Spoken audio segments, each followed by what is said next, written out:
kembali lagi kita akan melakukan ibadah kita secara virtual.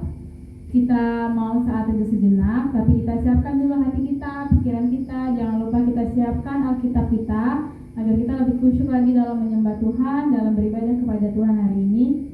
Kita bersaat teduh sejenak sambil menyanyikan lagu Bapakku Datang Padamu.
Syukur padamu Bapa. Terima kasih karena pada pagi hari ini kami masih dapat melakukan ibadah walaupun hanya secara virtual dari YouTube.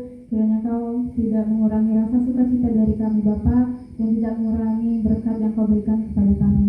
Bapa, berkatilah ibadah kami dari awal pertengahan hingga akhir. Berkatilah juga nanti khotbah yang akan dibawakan oleh Ibu Sri Tonga. Kiranya dapat menjadi teladan bagi kami, dan firman yang diberikan dapat kami lakukan Bapa, agar kami tidak menjadi pendengar yang baik saja, tetapi kami dapat menjadi pelaku firman yang baik. Bapa, berkatilah kami di COVID-19 ini, agar kami memiliki daya tahan tubuh yang baik, agar kami selalu sehat, begitu juga dengan orang tua kami dan keluarga kami, serta kami selalu Bapa dalam naungan sayap-Mu. Terima kasih atas segalanya, dalam nama Yesus kami berdoa, amin. Baiklah adik-adik, kita akan mengangkat lagu pujian kita, dengar Dia panggil nama saya. Tapi adik-adik harus berdiri semua. Nanti tunggu 3 detik. 1, 2, 3. Nanti yakin adik-adik sudah berdiri semua. Tapi adik-adik, kalau adik-adik sudah berdiri tapi masih lesu-lesu kayak gitu, itu kita sama aja dengan tidak bersuka cita kepada Tuhan. Jadi kita harus tetap senyum, bergembira, kita tepuk tangan, menyanyikan lagu pujian ini, oke?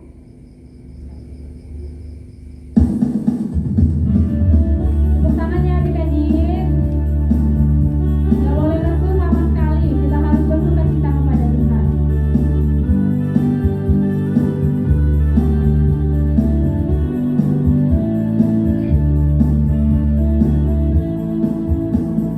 Dengar Dia panggil nama saya, dengar Dia panggil namamu.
sikap berdiri, kita akan menyanyikan lagu Mentega dan Roti masih dengan sikap berdiri dan juga sukacitanya masih ada ya sama kita.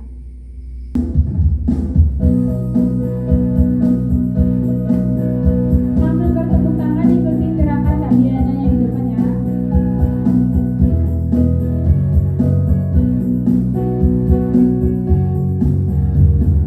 Kau temanku, ku temanmu, kita selalu bersama seperti mentega dengan roti. Katakan lagi, kau temanku, ku temanmu. Kau temanku, ku temanmu, kita selalu bersama seperti celana dengan baju. Ku akan selalu mendukungmu, mendorongmu terus maju. Dan bila kau sedih, ku akan memelukmu dalam Tuhan.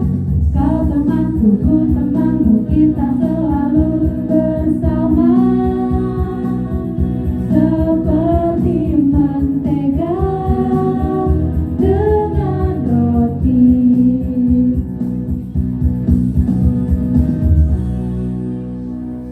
Baiklah adik-adik, kakak persilakan untuk duduk kembali. Sebentar lagi kita akan mendengarkan firman yang dibawakan oleh Ibu Sally Tonga. Jadi kita harus mempersiapkan Alkitab kita. Dan juga adik-adik, bagi yang mau mengumpulkan persembahan boleh dikasih ke gereja, kepada Pak Pendeta, kepada teacher, atau kepada guru-guru sekolah minggunya. Kita akan menyanyikan lagu Segala Firman-Mu dengan sikap berdoa.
Kau firman-Mu Tuhan tetap menyertai kami dan memimpin kami ya Bapa.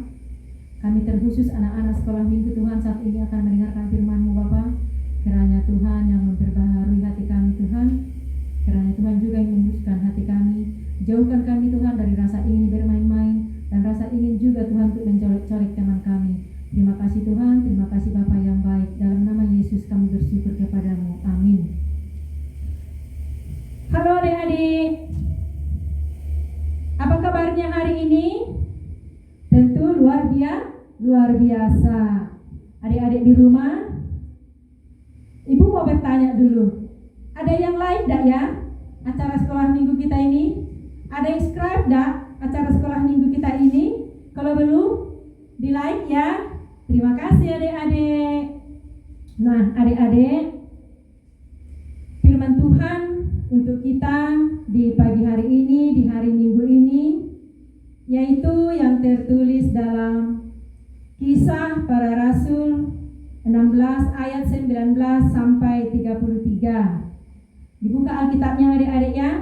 Kisah Para Rasul 16 ayat 19 sampai 33. Kalau sudah menemukannya, Ibu akan membacanya untuk kita semua. Kisah Para Rasul 16 ayat 19 sampai 33. Demikian firman Tuhan dalam perikop kepala penjara Filipi. Ayat 19. Ketika tuan-tuan perempuan itu melihat bahwa harapan mereka akan mendapat penghasilan lenyap, mereka menangkap Paulus dan Silas, lalu menyeret mereka ke pasar untuk menghadap penguasa. Setelah mereka membawa keduanya menghadap pembesar-pembesar kota itu, berkatalah mereka, katanya, orang-orang ini mengacau kota kita ini karena mereka orang Yahudi, dan mereka mengajarkan adat istiadat yang kita sebagai orang Rom tidak boleh menerimanya atau menurutinya. Juga orang banyak bangkit menentang mereka. Lalu pembesar-pembesar kota itu menyuruh mengoyakkan pakaian dari tubuh mereka dan mendera mereka. Setelah mereka berkali-kali didera, mereka dilemparkan ke dalam penjara. Kepala penjara diperintahkan untuk menjaga mereka dengan sungguh-sungguh. Sesuai dengan perintah itu, kepala penjara memasukkan mereka ke ruang penjara yang paling tengah dan membelenggu kaki mereka dalam pasungan yang kuat. Tetapi kira-kira tengah malam, Paulus dan Silas berdoa dan menyanyikan puji-pujian kepada Allah, dan orang-orang hukuman lain mendengarkan mereka. Akan tetapi terjadilah gempa bumi yang hebat, sehingga sendi-sendi di penjara itu goyah. Dan seketika itu juga terbukalah semua pintu dan terlepaslah belenggu mereka semua. Ketika kepala penjara itu terjaga dari tidurnya dan melihat pintu-pintu penjara terbuka, ia menghunus pedangnya hendak membunuh diri, karena ia menyangka bahwa orang-orang hukuman itu telah melarikan diri. Tetapi Paulus berkata dengan suara nyaring, katanya, "Jangan celakakan dirimu, sebab kami semuanya masih ada di sini." Kepala penjara itu menyuruh membawa suluh, lalu berlari masuk, dan dengan gemetar tersungkurlah ia di depan Paulus dan Silas.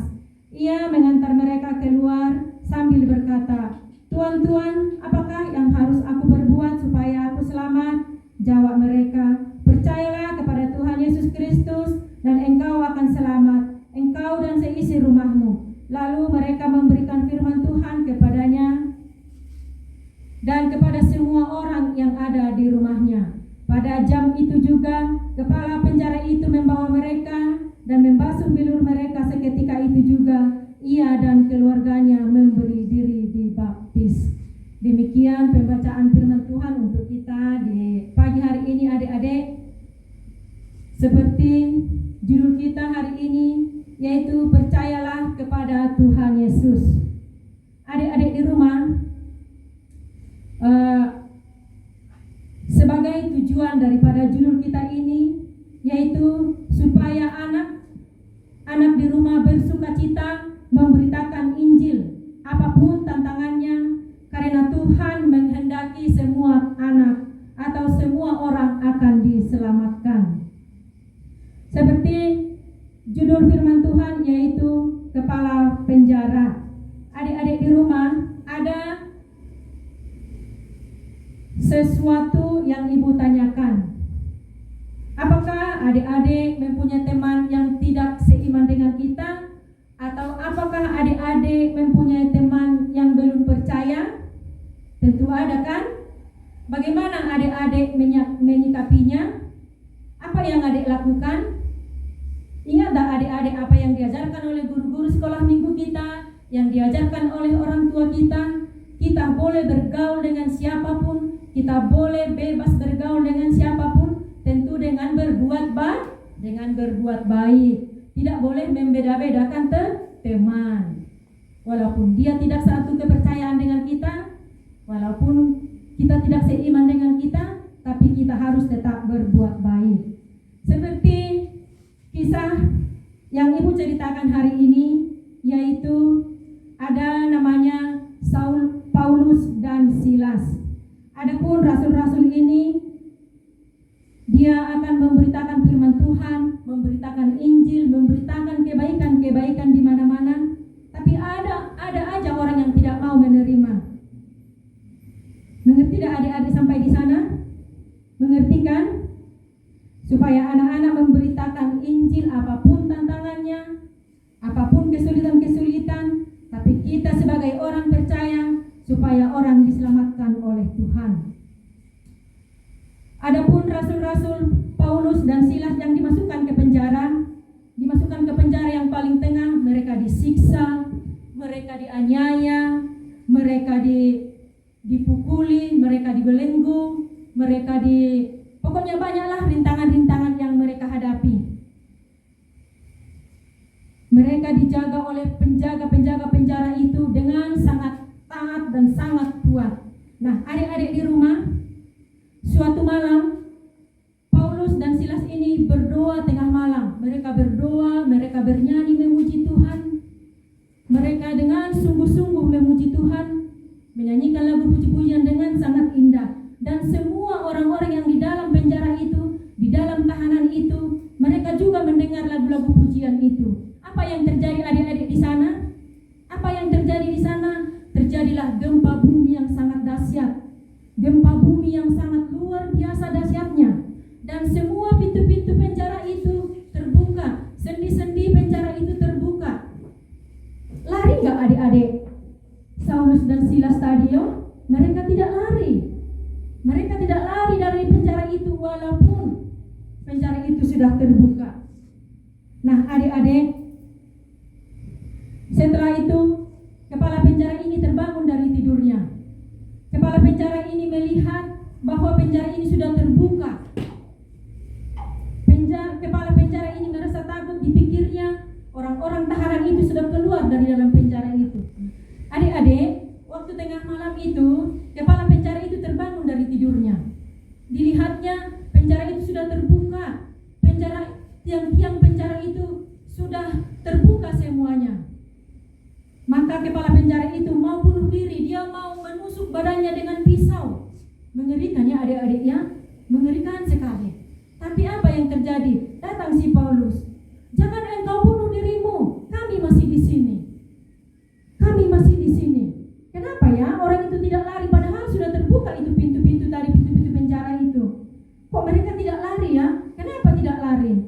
Karena mereka tidak mau keluar dari penjara dosa itu, tapi mereka menginginkan adanya keselamatan. Keselamatan untuk semua orang yang percaya dan memperoleh keselamatan, pelepasan diri dari dosa adik-adik. Nah, adik-adik di rumah, apa yang terjadi? Kepala penjara itu pun heran, kenapa ya? Kok sudah terbuka ini penjara, tapi kenapa tidak lari?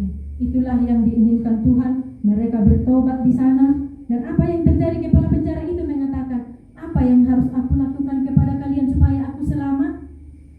Apa yang dikatakan Saulus dan Silas? Percayalah engkau kepada Tuhan Yesus. Nah, adik-adik, keajaibannya terjadi. Kepala penjara itu pun menjadi percaya kepada Tuhan Yesus. Mereka semua dan anak-anaknya dan keluarga-keluarganya yang lain menjadi dibaptis. Nah, seperti yang kita peringati pada akhir-akhir ini, yaitu pada tanggal 24 Mei, di mana di sana ada pertobatan John Wesley, pertobatan Aldersgate. Yang kita tahu di sana John Wesley itu bertobatan bukan karena kejahatan, bukan karena dia membunuh, bukan karena dia membuat dosa yang besar, bukan karena dia mencuri, tapi dia bertobat dari keimanannya. Dia bertobat oleh Roh Kudus. Dia lebih berbuat baik lagi, lebih luar biasa lagi dia dipakai Tuhan di dalam hidupnya.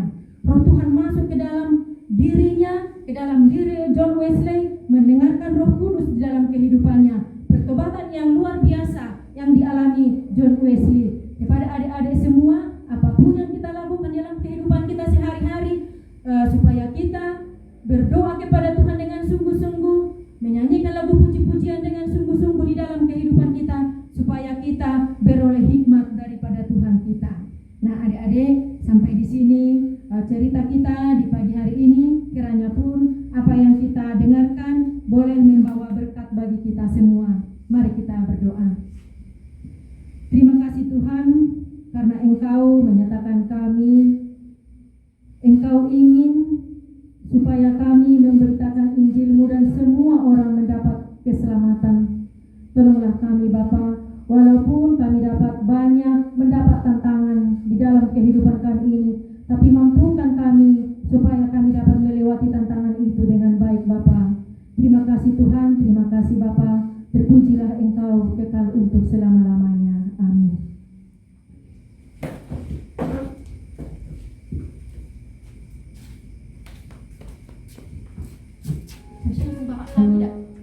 Nah, adik-adik di rumah, hanya mengingatkan saja, kalau ada di antara kita yang mau memberikan persembahan kita kepada sekolah minggu kita, supaya diberikan kepada Pak Pendeta atau kepada teacher atau kepada guru-guru sekolah minggu.